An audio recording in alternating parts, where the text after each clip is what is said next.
Nos observan. ¿Quién? ¿Los habitantes de Marte? ¿Qué cosa? Misterios al atardecer ha llegado. Una puerta a los enigmas y a los temas más insospechados. En la conducción, Fernando Chapi Martínez. Sean bienvenidos a nuestro encuentro para el día de hoy.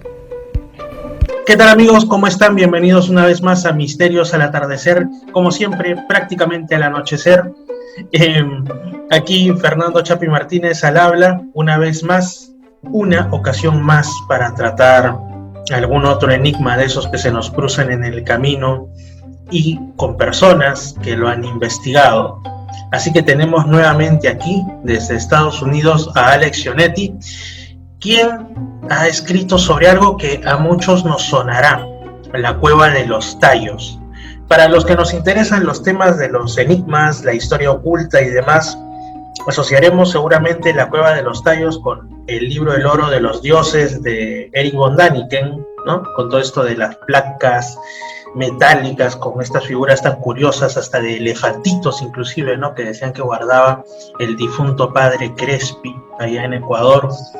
Y para otros, pues, los tallos, ¿no? Nos hace recordar, pues, algunos enfrentamientos armados, algunos momentos de la historia bélica reciente de nuestro país, ¿no? Cuando fue la guerra entre Perú y Ecuador, ¿no? Pero de una u otra manera, el nombre Cueva de los Tallos o los Tallos nos resultará familiar, ¿no? Vamos a hablar sobre los misterios que oculta este lugar, de la mano de Alex Ionetti, que, como digo, ha escrito un libro sobre el particular. ¿Qué tal, Alex? ¿Cómo estás? ¿Qué tal? Un gusto, un saludo a toda tu audiencia. Vuelvo a Barranco. Así es, Alex. Y bueno, como digo, vamos a charlar sobre este libro. ¿Qué nos puedes contar al respecto? ¿Cómo inició tu interés por ese gran misterio de la Cueva de los Tallos, ubicada en Ecuador, cerca de la frontera con Perú? Dicho sea de paso. Realmente ha sido una jornada de casi toda mi vida. Ha estado conmigo el tema ya desde adolescente, como otros temas también de misterios, pero Tallos es el que más ha perdurado. Y justamente este libro, que solo salió en inglés, The Mysteries of the Tallos Caves, es la culminación de más de 3 décadas de exploraciones, investigaciones, encuentros, desencuentros, persecuciones y desesperaciones de todo tipo, ¿no? Justamente. Desesperaciones incluidas. Sí, no, y justamente quería brindar este libro al público latino. Iba a salir después de que volví de mis expediciones más importantes a esa región hace una década. El libro iba a salir con una editorial ecuatoriana. En los últimos meses iba a salir con Editorial Planeta, pero realmente me jugaron una mala pasada estas editoras que se creen todo y que no... Cuando el tema es súper conocido y popular en España, ¿no? Para mí ha sido una gran decepción. He tenido esa sorpresa, esa noticia, después de esperar rudamente una contestación por varios meses. Y igualmente veremos qué otra editorial, porque me lo han pedido hay mucha gente que no lee inglés, mucha gente hispana lo ha leído en su versión original en inglés, que salió van a ser casi 2 años, ahora en diciembre, pero con la pandemia ojalá se hubiera difundido más, pese a que fue bestseller acá en Estados Unidos. Mi jornada empieza con justamente cuando escribo un capítulo en mi primer libro, Mundos Paralelos, sobre los mundos subterráneos, ¿no? Una gran parte del libro sobre los mundos hipogeos, como llamaban en esa época. Y en uno de los subcapítulos hablo de las experiencias que tenía en ese entonces. Había tenido un joven espeleólogo argentino que se llamó Julio Goyen Aguado. Y a raíz de ese libro, él me manda a citar a sus oficinas a través de otros amigos, y al principio parecía molesto, pero después de ese encuentro nos convertimos en grandes amigos. Y yo no sabía que ese hombre había descendido con Neil Armstrong al interior de la Cueva de los Tallos en el año 76, cuando se había hecho una expedición realizada por un escocés, Stanley Hall, que había leído el libro que citabas de von Däniken. Y también su proeza, digamos, su proeza de toda su vida fue hacer una de las expediciones más grandes de espeleología en la historia, ¿no? Que eso también avergüenza a muchos espeleólogos, digamos, en la historia del spelunking, ¿no? Como se le dice en inglés, del el estudio y exploración de las cavernas, ¿no? Pero la saga es tan vasta, por eso me ha llevado tiempo condensarla en este libro, ¿no? O sea, la historia empieza de tal vez un siglo atrás, cuando la cueva es descubierta en esta zona selvática que queda muy cerca de la frontera de ustedes, entre el Perú y el Ecuador, la zona de las tribus y etnias jíbaras, que ahora llamamos Shuar. Es interesante que no sabemos mucho de los Shuars de la frontera, de esa famosa frontera que tantos años ha estado en conflictos, y que a mí me llevó casi 25 años llegar a la Cueva de los Tallos, por siendo una zona que ha sido una zona neurálgica, ¿no? Ahora cualquier salami puede llegar a la zona esa, ¿no? Ya no hay más restricciones, pero en mi época fue la época más dura, y yo hice mis expediciones, digamos, a la antigua, ¿no? O sea, por la selva, con machete, cargando con mulas mi equipo de cámara, mis luces y el generador, ¿no? Porque hace una década no había otros tipos de paneles refractarios para iluminar cuevas. Es muy difícil, ¿no? Y fui el primero que la realizó en forma digital en la historia. Entre la expedición de Neil Armstrong y Hall del 76 hay un gran gap hasta mi presencia, ¿no? Que soy el primero que gira, que graba en digital las maravillas de este lugar. Bueno, no es fácil sintetizar la historia de las cuevas, pero el tema de los Tallos tiene dos facetas muy importantes. Una, que es una ciudad subterránea con estructuras megalíticas, con una formación que no es geológica natural, sino que tiene un trabajo artificial muy parecido a muchas construcciones pre-incas. Por eso el pasado de la cueva conecta con el pasado de los Andes, ¿no?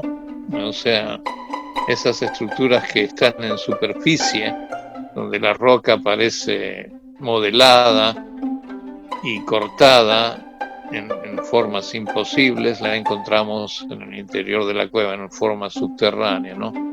Y la segunda parte, que vincula también a mi lamentado amigo Julio Goyen, es que él es testigo con Janos Morix, que ha sido la persona que más ha sobresalido en la historia, ¿no? Y que es el puente con von Däniken, cuando von Däniken va al Ecuador interesado y le ve la beta, ¿no? O sea, von Däniken no necesita encontrar ningún tesoro de oro, sino encuentra un tesoro editorial y publica un libro que vende más de 20 millones de ejemplares. O sea que fue mucho más limpio. Pero el problema es que von Däniken miente. Él dice que bajó y que vio esa biblioteca metálica que en el año 68 es visualizada por Morix y por Julio, pero no en la cueva que todos creen que es la cueva del Cuangos. Cuangos es un río que conecta con otros rápidos ríos de la Mesopotamia ecuatoriana, y a unos kilómetros de la intersección de ese río uno asciende las colinas y encuentra esa entrada justamente vertical que uno necesita hacer rappel para descender. Justamente acabo de tener la visita de dos exploradores ecuatorianos, y uno de ellos ha encontrado una de las entradas que ya se hablaba hace décadas, que es una entrada horizontal y otra entrada a través de este río que nombraba, ¿no? A esta cueva que tiene unos 5 kilómetros y galerías y digamos, 2 niveles.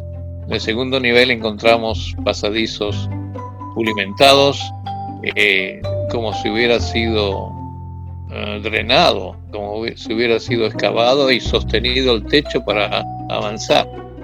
Uno de mis propósitos de las expediciones era encontrar un ángulo, o sea, una piedra angular, y para mí encontrar esa piedra angular era probar la teoría artificial de que esta caverna había sido trabajada, como han sido trabajadas muchas cavernas. Justamente ahí estaba viendo un documental sobre Altamira, ¿no? Que es la catedral del arte rupestre, ¿no? Fantástico arte del Paleolítico. Y justamente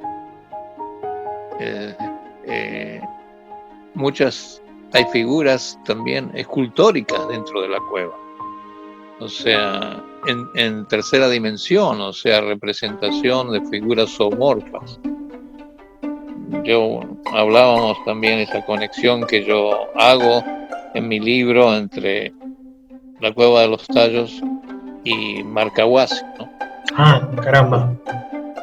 Sí, o sea, ahí me lo desarrollo en uno de los capítulos también, y porque siempre Russo nos decía ya hace tiempo que para él también había en el centro de la meseta un depositorio de pergaminos, ¿no? De una civilización anterior. Y lo mismo conecta con Tallos, ¿no? Seguimos en los Andes, seguimos en la ceja de selva amazónica, o sea, seguimos en tierras sagradas que son parte de un depositario de milenia atrás, ¿ya? Y de muchas, digamos, incógnitas, pero son puntos que conectan, ¿no?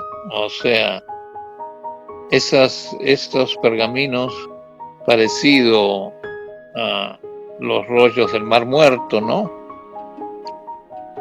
Eran punto de esa búsqueda también de personajes, tanto Russo como Morix buscaban un conocimiento perdido, ¿no? Y los dos tenían influencia mucho de la tradición hermética europea, ¿no? Morix era húngaro, ¿no? Russo era un peruano ilustre, pero también que había bebido muchas fuentes de la educación y digamos, del esoterismo y de las ciencias europeas, ¿no? O sea, dos tipos de personajes ilustrados, hechos a sí mismos, ¿no? O sea, que no habían entrado dentro de los círculos dogmáticos de las universidades, ¿no? Y por eso, bueno, los dos son los artífices de esa búsqueda de conocimiento perdido, y yo los llamo exploradores, ¿no? O sea, son verdaderos exploradores, tanto de lo histórico, protohistórico, ¿no? Vamos a usar el término que siempre me gustaba de Rousseau, que él habla de una cultura que sobrevivió, digamos, el diluvio y fue avanzada y se desarrolló. Y ahora, esas mismas teorías que tenía Rousseau, Graham Hancock, 50 años después, llega a esa misma conclusión, ¿no? O sea, esa cultura madre, ¿no? Que existió hace 10, 12 mil años, y parte de esa cultura dejó resabios en las profundidades de la tierra. Otros subieron hasta las altas cumbres de los Andes o las cuevas del Qumran en Israel y dejaron esos depositorios, ¿no? Ahora, bueno, se ha escrito, se ha polemizado, y realmente ha habido mucha, digamos, tinta radial y tinta digital y, digamos, y tertulias de café y entrevistas, y bueno, y la gente, bueno, quiere todavía saber de qué se trató, ¿no? O sea, no hemos tenido desde el descubrimiento de los rollos del Mar Muerto, no hemos tenido un descubrimiento en nuestra Latinoamérica que fuera avalado. O sea, Tallos es una historia que empieza bien, pero después se rebusca y es difícil llegar a una conclusión, ¿no? De qué pasó. Yo he seguido en el tema porque siempre le creí a mi amigo Julio, donde por varias décadas tuve una amistad, ¿no? Y él era el depositario a lo mismo del saber, y de Morris, que era un verdadero explorador, en el sentido de atravesar la selva solo, caminando, con sus botas y su camisa, su camisa de franela roja, su sombrero y su pistola, en una época, bueno, que ya tampoco los exploradores el explorador amazónico ya había desaparecido en un siglo anterior.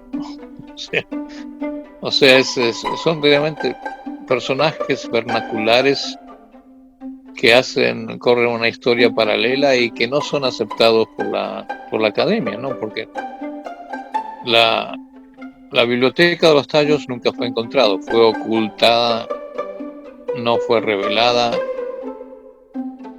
y de pronto el tema quedó silenciado, pero yo pienso que para protegerlo de que cayera en manos de gente que no iba a hacer uso o la iba, digamos, a hacer desaparecer, o como sucede con muchos de los tesoros que son encontrados y son realmente vendidos o caen en manos de coleccionistas, ¿no? De eso sabemos que, por ejemplo, no solo en los sótanos de los museos están estas digamos, estos pillajes, ¿no? Estos pillajes de la historia, de las expediciones de los científicos y de otras cosas. Eso lo conocemos en el repertorio de la historia. Es interesante realmente todo lo que hay detrás del tema de la cueva de los Tallos, porque, bueno, como bien has mencionado, entra dentro de todo es en realidad, digamos, parte de un tiempo, ¿no? Parte de unas décadas muy concretas del siglo XX, donde había todo este auge de la búsqueda de validar las corrientes esotéricas con supuestos o reales descubrimientos, sobre todo, como decían, ¿no? de las bibliotecas de civilizaciones desaparecidas como la Atlántida o como Mu, También hubo otros investigadores como James Churchward, ahí por el mundo anglosajón, etcétera, que hablaba de los Nakals, ¿no? Que habían hablado del continente perdido de Mu. O sea, digamos que era parte de un tiempo, ¿no? Y pues en el caso de Marcahuasi, yo conozco el lugar y tiene su no sé qué, es de esos sitios en los que tú puedes creer tranquilamente que debajo puede haber la última biblioteca de una civilización desconocida, porque es tan sorprendente, ¿no? Llega un momento en el que uno se llega a preguntar si es que todo lo que parece pareidolia, ¿no? Y sobre todo el monumento a la humanidad que le llaman, en realidad es así, o se trata de verdaderas esculturas gigantescas hechas por antiguas civilizaciones que ya por la erosión de los miles de años quizá han quedado un tanto desfiguradas, ¿no? Pero yo tengo el libro de Daniel Rousseau, por ejemplo, el libro de Marcahuasi, y ahí él te muestra pues la tortuga, otro tipo de figuras, y uno por un momento, al menos mi pensamiento oscilaba entre decir, o hay un exceso de imaginación aquí, porque además las fotografías típico de la época eran en blanco y negro, ¿no? O sea, la resolución no era tan buena, y cuando yo estuve en el lugar dije, quizá no tanto, porque hay algunas que sí realmente es bastante extraño, y sumado a la casuística paranormal y ufológica que hay en Marcahuasi, ya es todo un conjunto de cosas que tranquilamente no tendría ningún problema en aceptar que debajo de eso pudiera haber, como digo, la biblioteca de quién sabe. Rousseau hablaba de la cultura masma, ¿no? Quién sabe si de alguna otra. Y en la Cueva de los Tallos, pues probablemente, incluso hay gente que habla también desde el lado esotérico, ¿no? De supuestos caminos bajo tierra que unirían distintas partes del mundo, ¿no? Ya ahí hablamos de las ciudades intraterrenas, y todo esto, ¿no? Tan conectado en Asia con el mito de Shambhala y todo eso, y que incluso en Sudamérica se habla de ciudades intraterrenas, como el caso de Erx en Argentina, ¿no? O sea, es todo un tema que si empezamos a tirar el hilo de una parte, ya la madeja se nos descubre inmensa, ¿no? ¿Qué otra, por ejemplo, respecto a lo del tema de la Cueva de los Tallos, qué opinas de estas presuntas placas de metal que habría tenido un señor denominado Padre Crespi, ¿no? Que eran bien curiosas, aparecían justamente en el libro de von Däniken, donde tú veías desde una pirámide bien nueva era, con pequeños elefantitos, ¿no? Y decían que había surgido de ahí, con símbolos que decían que eran de los sumerios, aunque a mí no me parecía tanto, pero parecía el compilado de cuestiones de media parte antigua del mundo, ¿no?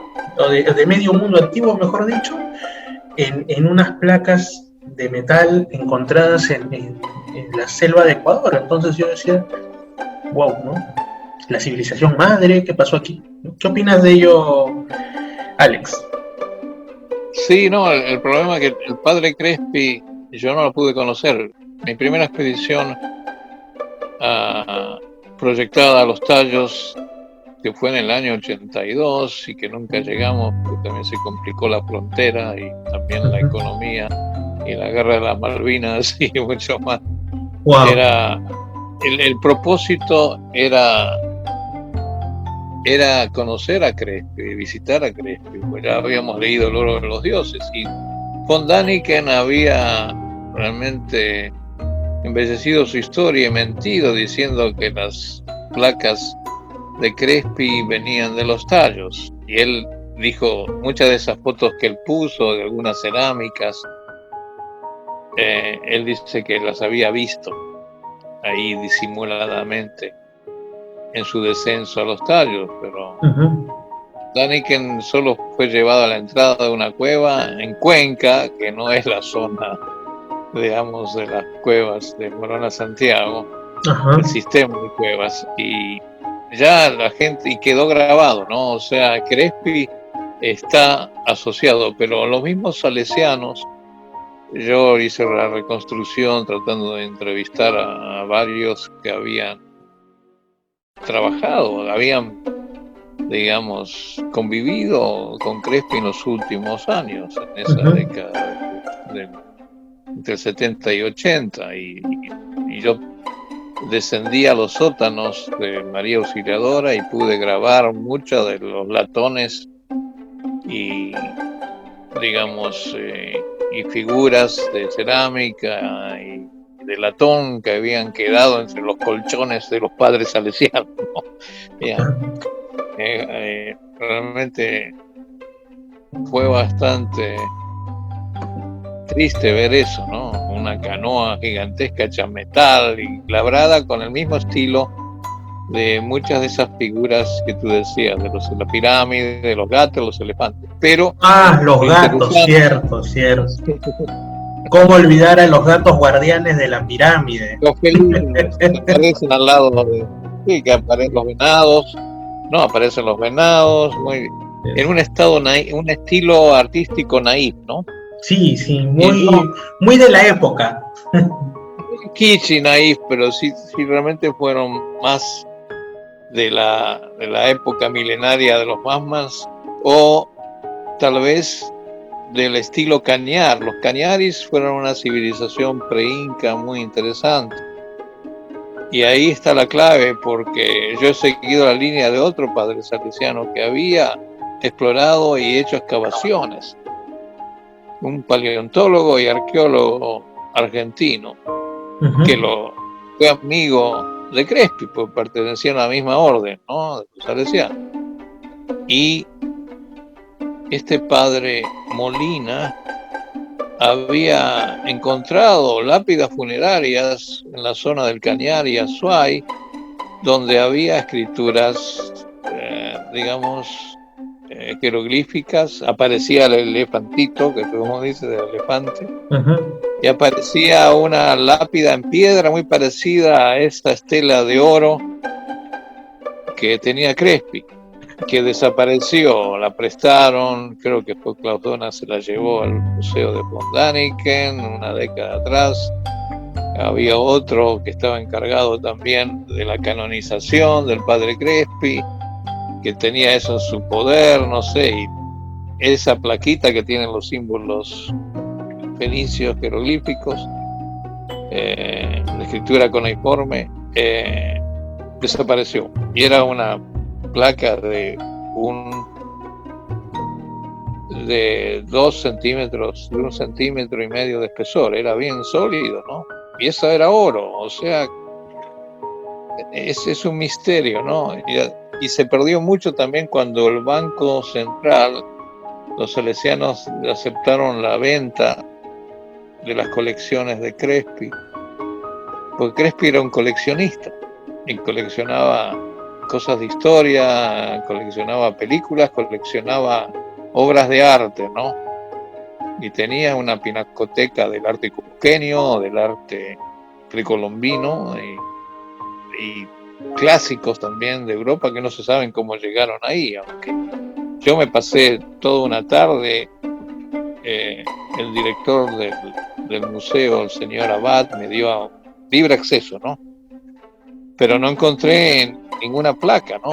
Pero muchas de esas láminas metales están ahí todavía abandonadas en las profundidades, digamos, los sótanos mugrientos de los salesianos. Bien. Y digamos, eso, lo que está en el Banco Central, sí, son piezas arqueológicas que muchos de los pobladores, como sabían, lugareños, y que también conectaban con las parroquias, porque había muchas misiones, ¿no? Salesianas, que habían, digamos, cristianizado a los jíbaros, a los shuars. Pero los shuars no tenían ninguna tradición en trabajar el oro, ni trabajar los metales, muy poco. Aunque encontramos ciertas partes de orfebrería en metal en la Cueva de los Tallos, cuando el padre Porras, otro salesiano, arqueólogo ecuatoriano, hace excavaciones y encuentran una especie de lámpara de aceite, de luz y un esqueleto, ¿no? Había un personaje que estaba sepultado cerca de la entrada del descenso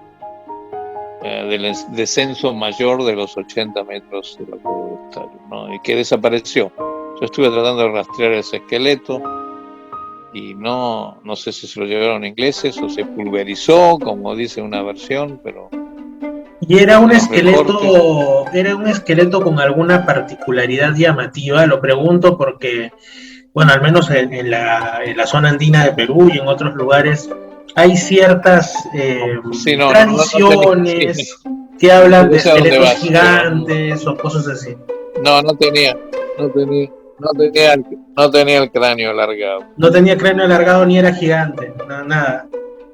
No era gigante. Era un ser humano común y corriente. Ahora lo que me llama la atención es lo que mencionas de que encontraron una especie como de lámpara para iluminación, cuando esto creo que no era muy común en las civilizaciones precolombinas, ¿no? Entonces, es un elemento muy parecida a la...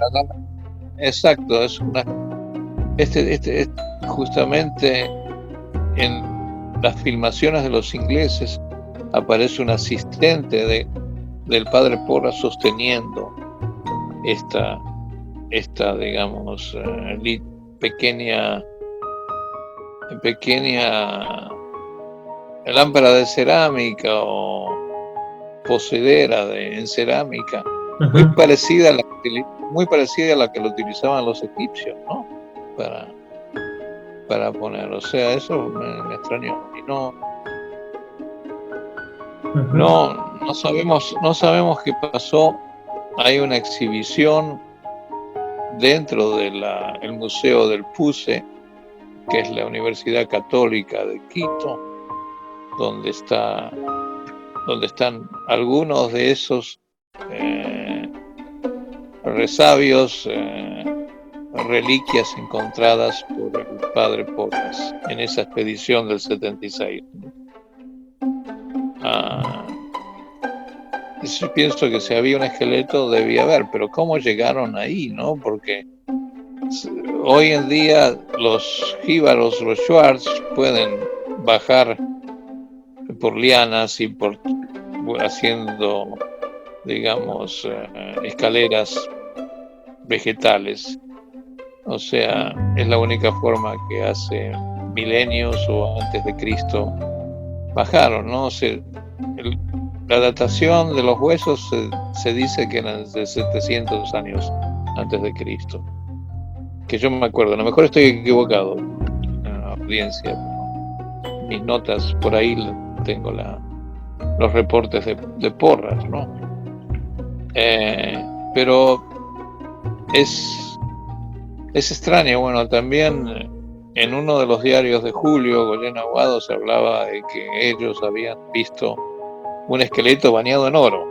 Ajá, de eso me acordaba y por eso es que mi mente me jugó una mala pasada y dijo algo con ese esqueleto, el esqueleto bañado en oro, que creo que incluso aparecía una supuesta foto en el oro de los dioses.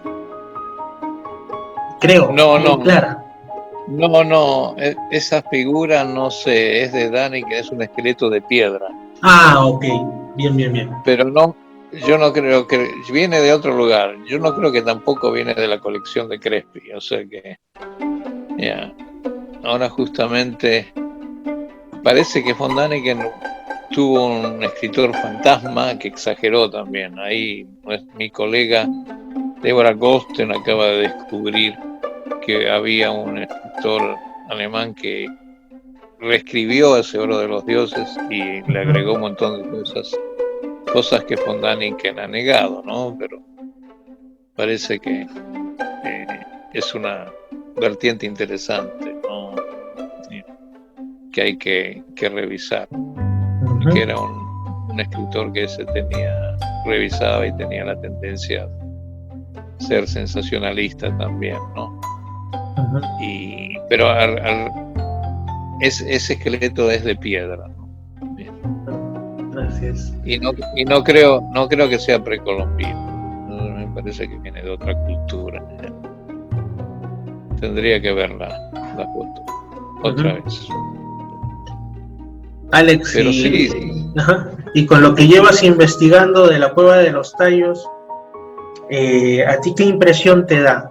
Que por dónde van, digamos, las posibilidades del origen de lo que sea que haya dentro de estas modificaciones arquitectónicas, estos objetos que habría en su interior. ¿Por dónde vas tú?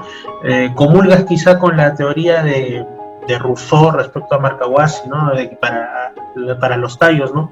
De que es de parte de una civilización. Yo he seguido la búsqueda. Sí, dime. Sí, no, yo he seguido la búsqueda de esa cultura madre, de esa cultura magma, por varias décadas, ¿no? Encontrando evidencias que muchas veces sí parece la simulacra de la naturaleza, pero nos queda con la duda de que había una civilización superior que a lo mejor todavía está entre nosotros, ¿no? Es interesante. De la memoria genética y cromosómica, ¿no? O sea, es realmente en estos lugares uno tiene que verlos para sentir, para visualizar. Yo encontré evidencia al estar debajo de ese arco, el arco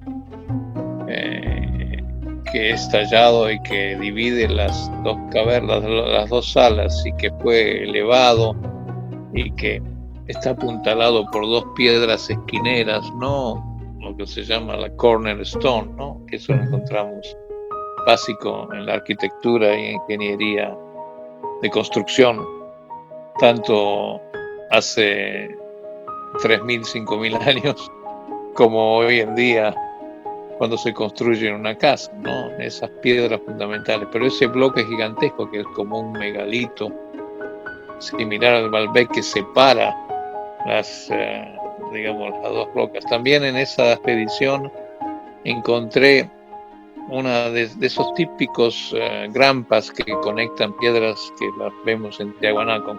Justamente como tuvimos problemas y perseguidos por los indios Shuar y corriendo por nuestra vida en una de esas expediciones, yo tenía esa piedra con ese sello de conexión, que lo encontraron en otros lugares también preglaciares como Fontainebleau en Francia, del que Rousseau hablaba, ¿no? De que había figuras magmas y de una construcción imposible, ¿no? De figuras talladas. Pero este gran, digamos, este punto, digamos,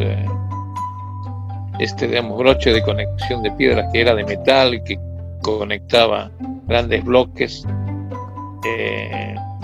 lo encontré en esta forma de piedra ahí abandonada dentro de uno de los túneles, ¿no? Y lo pusimos en una mochila y esa mochila tuvimos que tirar para poder correr en la selva.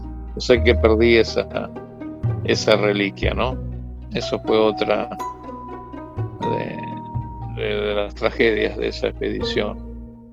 ¿Y por qué eran perseguidos por los Shuar? Dicen que son guardianes muy celosos del lugar. No, lamentablemente yo cometí el error de seguir el consejo del abogado de Morix, que fue también parte de la primera expedición oficial del año 69. Uh-huh.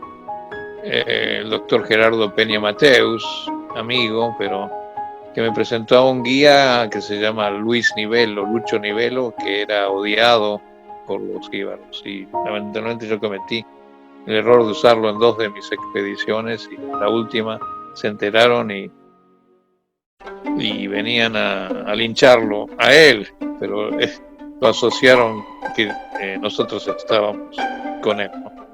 Uh-huh. Así que esa fue la razón de lo que eran.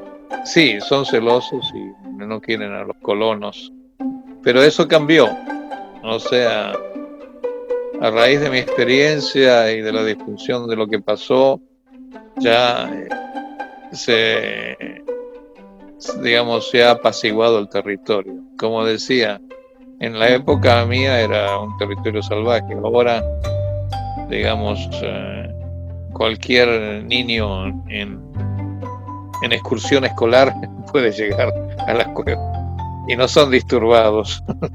Ya, y si alguien llega Y si alguien llega a la Cueva de los Tallos en plan turismo, en plan dándosela de explorador, ¿qué podría encontrar que le llame la atención de primeras, ¿no? Y que diga, pues acá hay algo que no se corresponde con una geología natural, ¿no? ¿Qué es lo más llamativo? ¿Qué es lo que tú ves e inmediatamente te quedas ojiplático? Justamente ahora mi proyecto ya hace 12 años era de que es en la utilización de la experiencia cavernaria y, digamos, que conecta con deportes extremos, como tener que bajar en rapel. Eso puede atraer a un desarrollo turístico que no le haría muy bien a las comunidades Schwarz, y en eso están trabajando justamente. Hay un nuevo grupo que se ha conectado conmigo, que también son seguidores de mi trabajo y están tratando de difundir y llevar gente en forma ya organizada, ¿no? Claro. Y con el permiso, sí, de la comunidad de Schwarz, que hoy en día te otorgan un pasaporte que cuesta unos $10 para poder ingresar al territorio, ¿no? O sea, hay que pagar.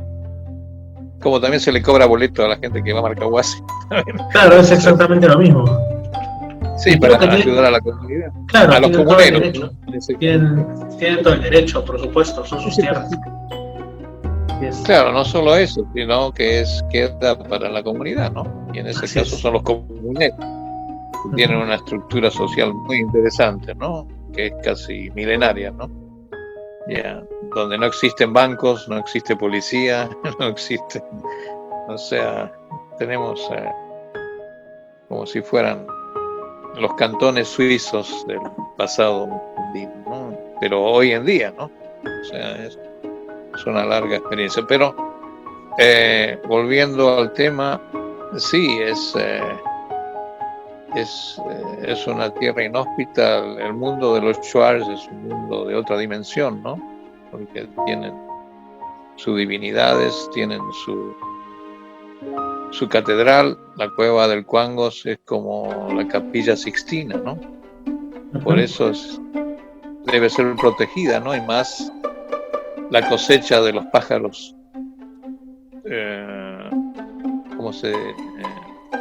¿cómo les dicen? Las aves. Los tallos, justamente. Los guácharos. No, los guácharos. Y sería interesante que si alguno escucha tu programa y sabe de la zona y tradiciones y de las cuevas, el sistema de cavernas que está del lado peruano, que nadie se ha atrevido, ¿no? También es una zona también peligrosa porque fue muy minada, ¿no? Por la guerra del Cenepa, ¿no? Por la guerra, y muchos no se han aventurado a esa zona fronteriza para estudiar las conexiones, porque las cuevas se conectan y puede ser que haya conexiones del lado peruano, ¿no? Y eso nadie lo ha explorado. Exactamente. Y bueno, Alex, finalmente, ¿tú qué conclusiones sacas de todo esto? De todo lo que hemos hablado ahora, de todas tus aventuras allá por esos lugares de la selva, con escape incluido, con desencanto de lo que dijo von Däniken, con descubrir. ¿Cuáles serían tus conclusiones respecto a la Cueva de los Tallos que has plasmado en este libro, que de momento es en inglés, ¿no? Sí, no, me gustaría que el público leyera mi libro, su versión digital. También está como audiolibro, sí, en inglés. Ojalá lo pueda sacar esa misma edición en castellano, pero parece que los editores españoles son muy burros y no entienden su propia público, porque el tema en España es un tema de mucho interés. Desde la época que el estimado Andrés Faber-Kaiser trató de llegar a las cuevas, también viajando solo a través de la selva. ¿ya? Y no pudo bajar, ¿ya? O no quiso, o le agarró un gran pánico, ¿ya? Pero ahí realmente el público y los interesados en misterios lo han seguido y lo siguen tertuliando constantemente, ¿ya? O sea, ha quedado casi como un misterio clásico, un misterio no resuelto, ¿no? La cueva ha quedado casi al nivel en ciertos países como el misterio del Triángulo de las Bermudas, o el misterio de Roswell, de Loch Ness. A ese nivel, así es. Sí, exacto, quedó como ya un misterio clásico, ¿no? Como un misterio arqueológico no resuelto, ¿no? O sea, conectando con la Atlántida, como tú dices, conectando con, digamos, Acacor y otros intríngulis del pasado sudamericano. Pero la conclusión es que yo pienso que sí, que existe una biblioteca metálica en las profundidades de la selva ecuatoriana. De la civilización más no con sabemos, otro nombre, quién sabe. No sabemos pero hay muchas claves en la cultura cañar, hay muchas claves en las culturas precolombinas, preincas, perdón, que se extendieron desde Colombia hasta Chile. Bueno. A lo largo de esas rutas, de esos caminos, y cuando los incas los trazaron ya seguían otros caminos más antiguos. Así es. Bueno, Alex, entonces muchas gracias por haber estado en el programa del día de hoy. Vamos a estar seguramente en nuevas oportunidades en el futuro. Siempre es interesante charlar. Y tu libro se consigue, para quien quiera leerlo en inglés, en Amazon, ¿no es así?